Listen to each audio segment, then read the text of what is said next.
Ah yes, where were we? Project Overkill 2020. A lot of people were asking me about the headlights and the grille to my Topkick and maybe if I was going to put some wheel wells on here. And the answer is yes, eventually the body will be getting done. But I am building a purpose-built truck, not really concerned too much on the body detailing at the moment. Now, in complete opposite of that, I did some detailing on the bumper and worked out the front hooks, also including a snatch block. So what's going on here is, of course, you can double up your power from pulling, for winch pulling with a snatch block. So of course I'd hook up the hook on this side or the other side, whichever side I wanted, and string this one out. This would actually create a snatch block point for me, which is going to double the strength of my winch. So there you go. So hopefully that'll help. Also, look at this. This is a small bit of jake chain. This is 1/4 inch jake chain, and what I'll show you with that, here they are, scale chains and hooks, right? You can find these on eBay for, you know, if you find a good price for just a couple of dollars even. But unfortunately, these chain links are incredibly weak. You know, they have no strength, they're not actually usable. So instead, in fact, here, check this out. A little container I painted up for Project Overkill to keep accessories in for the back bed. And then here it is. Here is a hook that I've already drilled, so it's got a wider mouth area to it there where I can put the jake chain through. Here is the chain already fixed onto this one, which does move, right? It is mobile. There's no way a 10th scale is going to break this chain or even bend it. Let's see if I can get this done for you here. Pretty simple, just bring it around after I drill it out, then I'll clamp this shut, and I've got a usable tow chain that really costs next to nothing. A lot of people that watched the last episode may note that you'll also see that I did indeed trim the bumper. That was something I had intended to do the entire time, but trimmed up and painted so it fit around. And I don't really allow for a whole lot of full flex. You'll see that even with that huge, these are 100mm shocks on here. Even with that flex coming down, it's not going to bump. If I'm in full crawl mode, maybe, but there's no way I'm going to be under full load like that. And even if I am, it's barely touching. So that is ready to rock. The one thing that has been getting me though is what was I going to do with the back bumper? Because this is more of a tough truck competition built, you know, purpose-built truck. I wanted to make sure that I have every bit of advantage that I'm legally allowed to do for this competition. Now, I haven't mounted this body yet. I'm still looking at probably a pin system or magnets and Velcro, but I don't want any extra arms jutting out from the chassis. I don't want any rock sliders or anything there that's going to hang up on a branch or rock or, you know, sharp anything while I'm going through the competition. Because hill climb, tug of war, you know, obstacle course, mud bog, all of that, you can't change your truck for that entire event for 2 days. Now, hopefully we still see one this year. I'm not sure because at the time of this filming, the world is going through its own issues. But I'm going to continue building my trucks here on the show because I know people love getting away even for a few minutes to see some creativity, escaping the everyday and the norm. And I would say that Project Overkill is certainly out of the norm. This is not a kit. I did not build this from a kit or assemble it. Rather than over the last series of 10 videos, I announced that I was doing a build and I've been building this truck as I go. So it's been great. I picked out lots of parts from all around the world, paid for it, brought it all in, and I'm bringing my vision together here for you now. So the next piece is, what am I doing with the back end? Well, you can see that this is a 5,000 milliamp hard case lipo on the front. That is exactly why I've got the dual shocks up front, is really to support that weight. And you'll see I've got some good articulation in the back there as well. So a little bit more of a limited suspension suspension up front, but more free-flowing in the back. So I'm going to be able to control my balance of my truck when I'm going over gaps very easily. Now, so you guys all watched me put in the Reefs RC winch. If you did not, you can check that out in the series of Project Overkill 2020. This is a servo-based winch, very, very strong, the 422 HD V2, and I had to make a custom mount for it off of a Red Cat Gen 8. Which is a different style of truck, and modify that mount to be able to get that in there. And so you'll see I've got my Supershafty transmission. This is a 5 mil output drive on this 550 3300 kV Hobbywing brushless censored motor on a Supershafty transmission with 32 pitch gears, so it's super strong. Extended back, you can see this whole wheelbase is 13.8 inches long. The whole truck itself is about 20 inches on the mark. Of course, I did mention this before, all the OCD people right now that are freaking out about my messy wire situation, it's actually very clean, but this is all going to get cut and lifted up into the body when everything is finished, or I'll figure out a way to stack it a little bit higher. Now, the back of the vehicle, right? When I'm going onto the track, and I'm doing a vertical climb, I don't want my back Lexan to be catching on the rocks or sticks or anything like that. I don't want to risk breaking this body. In fact, this body has been discontinued and it's very difficult to get, although there are some floating around out there to this day. I backed my entire body, Lexan body, with some Gorilla Tape to give it that deadened sound. Like, listen to that. Here. I don't have that Lexan sound because it's all backed already. Plus it gives me extra flexibility and rigidity and longevity. So I want to be able to protect the back bumper here. And I did use a piece of my old original Overkill build. This is the back bumper and hitch off of that. I went through and I lined up. You'll be like, oh my God, what are the holes in there? Well, this is actually pretty insane, guys. Look over here. This is an old RC four-wheel drive bumper for their Toyota Hilux that I bought years and years ago. In fact, I used it. But I also noticed that it's all made of metal, right? All metal, steel, I believe. I don't think that's aluminum. Look at this. I lined it up perfectly. And I can slide in to exactly where I want. So much innuendo in this hobby, it's hard to ignore. Okay, so if I slide that in there, I could pin this up, no problem, because on those posts you can drill down and put pins. And then so right there, full bumper, wrapping, perfect flush with the wheel itself, with the outside wheel well, going around to the back, and now this is giving me excellent protection. So I can screw this in, I don't have to worry about anything getting caught there. Now, granted, it might get caught along the back bar, but that's up to me. What if it did get caught along the back bar and say I couldn't reverse and I couldn't go forward because I was going up an incline? And look at how much room I have right here. There's a gap here. Now I was going to put a smoke kit in it just for like fun, and I still might do that, but I don't think I'm going to do that right now. In fact, I like this Reefs RC servo winch so much that I went on to RPP and I ordered myself up another one. This is Project Overkill. Overkill has always had the reputation for being over the top and extra beefy, and I think an extra servo winch is absolutely required, right? So why not? Tough truck competition, going balls out. You want to have the toughest, biggest, baddest, most legal rig you are allowed to have on course. And so with all of my center of gravity being below the whole shock hanger, look at that, that's where the body posts go, except for the servo sticking up a few millimeters, everything else is nice and low down. Okay, extra skinny GCM Racing chassis, which means much like the other video, I'm going to have to cut this down so it fits inside the rails.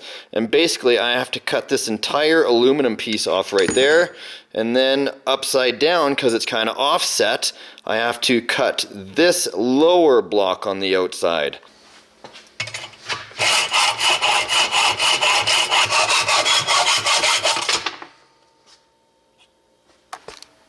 You'll note that when Reefs RC does this mount, they actually have threads that go all the way through.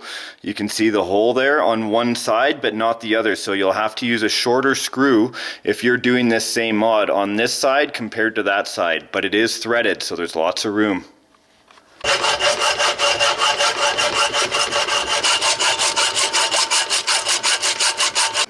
I just considered that maybe some of you did not see the other video, just in case you didn't and are wondering the specs on the servo. It is waterproof, of course, has tons of lift weight, and look at that, 7.4 volts at 450 ounces.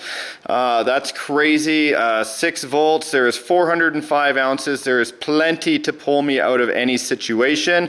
No, none of this stuff was sponsored or given to me, as some YouTubers like to discredit my stuff, but sometimes I do get cool stuff, but this whole project was something I wanted to do on my own and build it 100% on my own, fund it all on my own, do it the way I wanted to do it, because then I didn't have anybody suggesting what I should or should not do with my own build, and voila, here we are today. So now going on with the last part, well, one of the last parts, will it slide in? Look at that.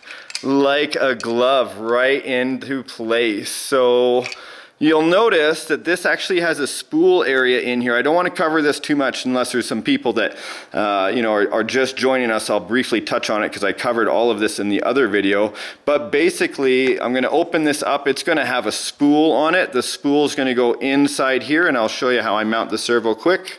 Another thing to note, this is the cable that comes with the winch itself. This is 7 feet of nylon covered actual wire cable. Here is the wire wrapped onto the spool. This is basically your servo horn. If you've never seen a servo winch before, basically this is a servo that will continue turning in one direction or the other one depending on what you tell it to do. Now, the Reefs RC is known for their quality servos. You can find them in several different areas of the internet. If you need to make a cheap servo winch, you can go on YouTube, check that out. There's tutorials there. But this is a pretty cool setup so far. So basically, I put the line through the center. You guys can't see it in there, maybe you can. So there it is. So that goes right through the middle, and then you spool it all around. And then when you cinch it down on the servo horn itself, you can actually cinch that cable down while you affix it to the splines of the servo there. Now, with the modded carrier, basically, what I'll do is I'll just hold the camera here, kind of show you how I'm going to string it through the center. I haven't put the hook on yet. And of course, this will be your hanger point. Now, on my other one, on my front, I actually used a small collar and grub screw, and I figured I might as well just show you how this one fits together. I do have another collar and grub screw. I'll probably do that a little bit later because I do like having the ability to switch my hooks out depending on what I'm doing. But here's the collar. Comes over both pieces of that cable, and then I'm just going to crimp that down, and then basically I can cinch this down with the 4 screws on top. This crossbeam is part of the GCM C-MAXX chassis that I have here. What I have to do is this beam allows me to attach this old mounting plate from Project OVERKill 1.0. So I have to go and drill a center hole through this crossbeam so the winch mount or the winch line can go straight through this without any issue. If you are following the project, you must be thinking deja vu. They've changed something in the matrix, because it certainly seems like we have done this before. Up, down. And if you've been watching along with the project, you must be thinking deja vu. They've changed something in the matrix, because we've seen this before.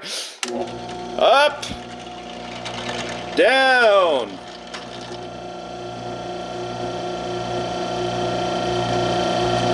Up, down. And a nice little trick the YouTube viewers told me last time I did this is to get a larger bit and just kind of, you know, introduce it to this new piece so it creates a bit of a beveled edge so it doesn't scrape the cable at all. Like that. Not too deep, nothing like that. Now it's got a nice little beveled edge to it. Then 4 screws to mount it up, 2 on either side. I'll probably take it out a little later on, paint that up nice and black, but I'll cover up the Reefs RC with some tape before I do that. Then I get that bar right on the inside. Thankfully I've done this before, so I did not crimp up that hook. Winch line goes through the middle like that. Okay, 2 on either side for a total of 4. So now let's have a look underneath this back bumper. Ta-da! There it is. There is the rear servo winch. So going through the cross member, going right through to the back. And so my front winch is set up on this dial right here. Now this is the beauty of this radio, if you don't know. Look at this, an ambidextrous. This thing weighs a good amount too. Not too much, but it feels like quality. So anyway, over there on the other side, it's got the same dial because it is ambidextrous, but you can actually program each one individually. So I've actually programmed the back winch to the other side. So this one would be my normal winch, and then if I want my back winch, it's a little bit more inconvenient, which is fine because I don't want it to go off accidentally, and I can use it with my thumb. Now the other thing I've done temporarily is I've put in a straw until I get a fair lead there. It's, you know, more of like a tube.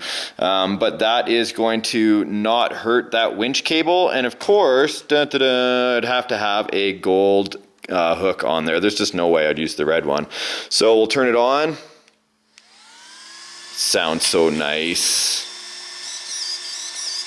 I even slowed my steering servo down to about 40% because I enjoy more of a scale turn. But when you're crawling hills, you still want to have back and forth motion so you can get traction. So here it is. Let's see. On the dial, I'll just turn it one way. I've programmed it to be a 3-position switch. And this is the first time I've ever unspooled it, so it's going to be a little bit there because I manually spooled it before, so I'll re-spool it now. Look at that, all 7 feet. It just keeps coming on. There we go, and then I'll wind it back in. And then now I can get a good spool on it. No problem whatsoever. Gonna be getting me out of some tough spots at the TTC, Tough Truck Competition, I am sure. There we go. So now my hook is up out of the way. Now my bumper for the rear is installed. The front is perfect, good to go with the snatch block and the proper hooks just in case. I don't really need a snatch block in the back of the vehicle. I don't think I'm going to get wedged in that hard. But look at that, my friends.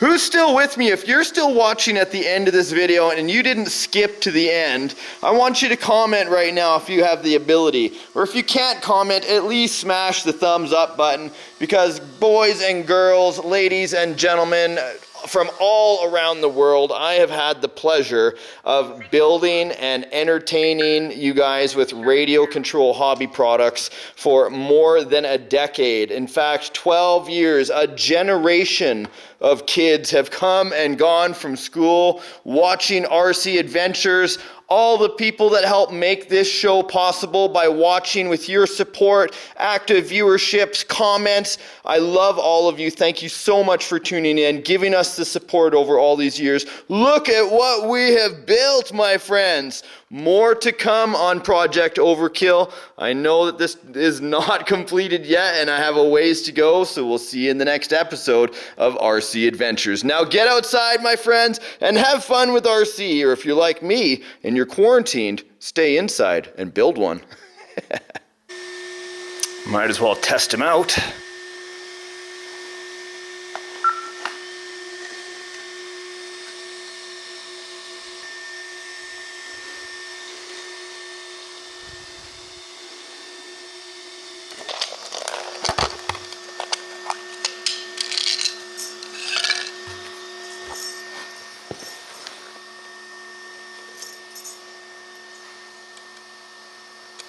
These trucks are 30 pounds. In gear.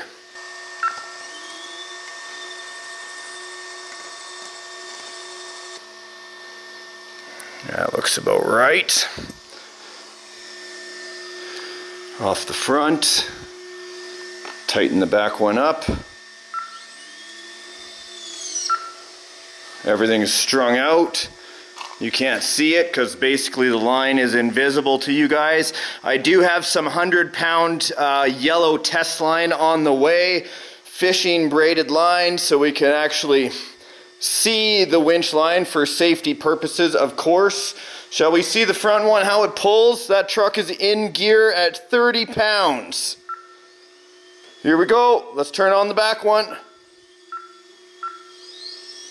Look at this, they're pulling together. One battery right now. Yeah! Pure power, ladies and gentlemen. Look at that. Front and back. No problem. Reefs RC right there, folks. Yeah, Project Overkill 2020. I love this hobby.